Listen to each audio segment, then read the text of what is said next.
ओम सादर नमस्ते जी। आप सबका हार्दिक स्वागत है हमारे चैनल आर्य टू आर्य में। आइए अपनी वैदिक कक्षा का हम फिर से आरंभ करते हैं और आज का हमारा विषय रहेगा स्वामी विरजानंद जीवन दर्शन बाल्यकांड। अर्थात स्वामी विरजानंद के विषय में हम आपको थोड़ी सी जानकारी देते हैं, कैसे उन्होंने भारत के महान पुरोधा, भारत के निर्माता स्वामी दयानंद का जीवन बदल दिया।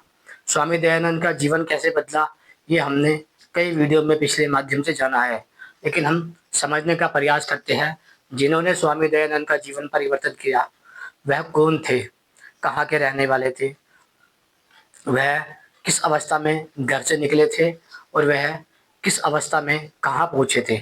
हम उनके बाल्यावस्था के विचार विषय में आपको बताएंगे। आज का ये पहला अध्याय है स्वामी विरजानंद जीवन दर्शन बाल्यकांड। आइए आपको लेकर चलते हैं स्वामी विरजानंद के जीवन चरित्र पर। पहला आता है स्वामी विरजानंद।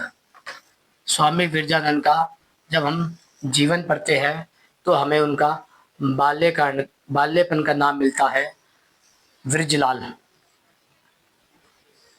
अर्थात जो उनके माता पिता ने उनका नाम रखा था वह रखा था वृजलाल, इसलिए वह बचपन में वृजलाल कहलाते थे।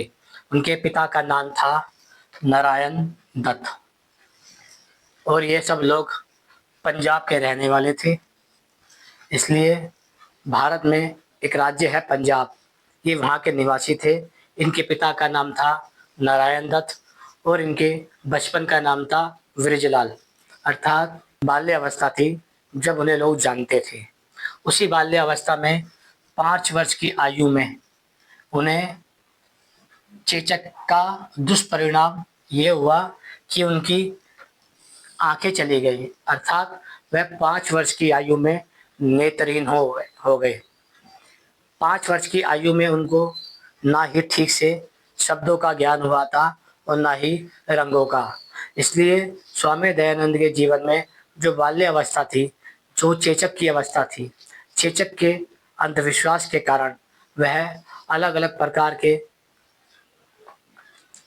कहते हैं चिकित्सा में पड़ गए।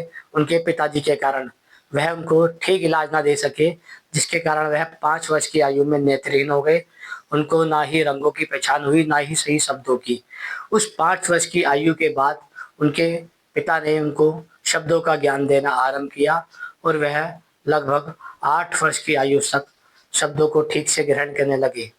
नेत्रहीन होने के कारण उनकी प्रज्ञा चक्षु अर्थात उनको तीव्र बुद्धि प्राप्त हुई और उनकी स्मृतियाँ तेज धारण हो गई। अर्थात यदि बात की जाए किसी भी व्यक्ति के विषय में तो वह ईश्वर की कृपा का पात्र हो जाता है जब उसके साथ कोई विशेष घटना घट जाती है। यदि उसके साथ आँख, नाक, कान की कोई घटना घटती है तो उसकी बुद्धि शक्ति और शारीरिक शक्ति में अंतर पड़ता है, जिसका परिणाम ये निकलता है कि वह लोगों से विशेष हो जाता है। उसी प्रकार जब 5 वर्ष की आयु में इनको चेचक के कारण नेत्रहीन होना पड़ा, तब इनकी बुद्धि और स्मृति के ये धनी हो गए। अर्थात जिस वाक्य को ये एक बार पढ़ लेते थे वह इनको जीवन भर याद रहता था।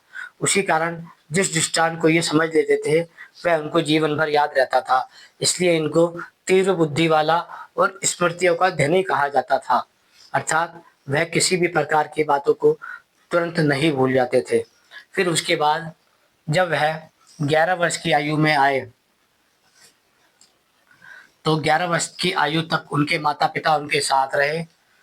उसके बाद जब वह 11 वर्ष तक विद्या अध्ययन करते रहे अपने पिता के सानिध्य में, लगभग 11 वर्ष की आयु तक जब उन्होंने विद्या अध्ययन किया और उसके बाद 12 से लेकर जब 13वें वर्ष के अंदर उन्होंने कदम रखा, तब उन्होंने अपने 11 वर्ष के अंदर उन्होंने अपने माता पिता को खो दिया। अर्थात 5 वर्ष की आयु में उनके नेत्रहीन होना, 8 वर्ष में उनको ज्ञान प्राप्ति का साधन होना और 11 वर्ष तक उनका माता पिता का खो जाना। इसके कारण उनके मन में बड़ा ही वैराग्य भाव संसार के प्रति धीरे धीरे होने लगा। जब वह भाव उनके भर्ती धीरे धीरे होने लगा, तब उन्हें 11 वर्ष से लेके 2 साल के बाद, यानी कि 13 वर्ष की आयु में उन्होंने अपने भाई और भाभी के कारण अपने पिता गृह का, अर्थात पंजाब का त्याग कर दिया। अर्थात उनके जो भाई भाभी थे, वह उनके नेत्रों के कारण उनकी आलोचना आदि किया करते थे। अर्थात कई बार क्या होता है, आलोचना के कारण मनुष्य इसे अपनी निंदा आदि भी समझता है और वह इसके कारण बड़ा आहत होता है। जिस जिस समय उनके माता पिता 11 वर्ष की आयु में छोड़ के चले गए थे, उसके बाद वह धीरे धीरे अपने परिवार से कटते गए। उस 13 वर्ष की आयु में उनको लगा कि अब मुझे पंजाब अपना पिता का घर छोड़ देना चाहिए, तो उन्होंने 13 वर्ष की आयु में अपना पिता का घर छोड़ दिया। 5 वर्ष की आयु में उनकी आंखें चली गई, 11 वर्ष की आयु में उनके माता पिता चले गए और 13 वर्ष की आयु में उनका परिवार चला गया। 13 वर्ष की आयु के बाद उन्होंने ऋषिकेश जाना आरंभ किया। अर्थात जब वह ऋषिकेश के लिए निकलते हैं, तो वह अपने पंजाब से लेके ऋषिकेश तक पैदल यात्रा करते हैं।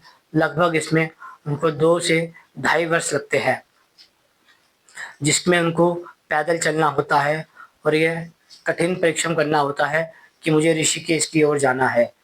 लोगों का मानना है ऋषिकेश में कई ऋषि मुनि पहले तपस्या किया करते थे, तो वहीं वह निकल गए। रात के अंधेरे में, दिन के उजाले में जब उनको समय मिलता, वह आगे चलते चलते जब उनको कई लोग मिले, तो वह उनको साधु सन्यासी के रूप में मिलते थे। जब वह उनको साधु सन्यासी के रूप में मिलते थे, तो वह उनसे धर्म चर्चा करते थे।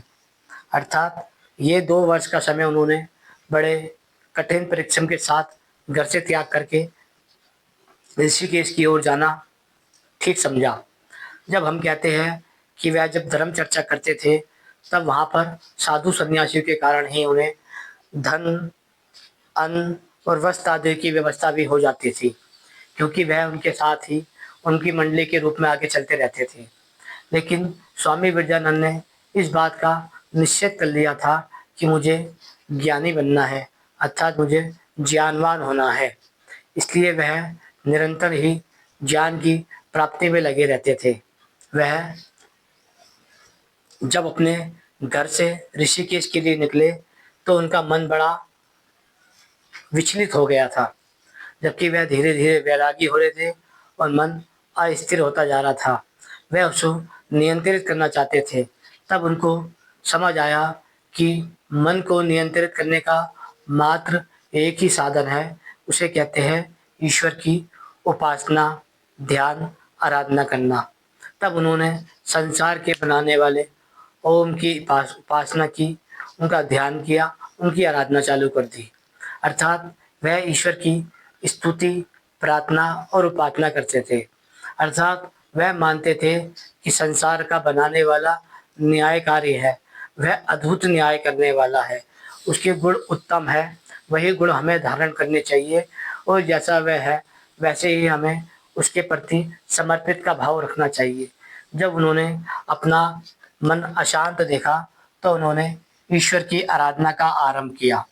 अर्थात यदि हम स्वामी विरजानंद के बाल्य अवस्था की बात करें, तो हमें मूल रूप से यही समझ आता है कि उनका बचपन का नाम ब्रिजलाल था, उनके पिता का नाम नारायण दत्त था, वह पंजाब के निवासी थे।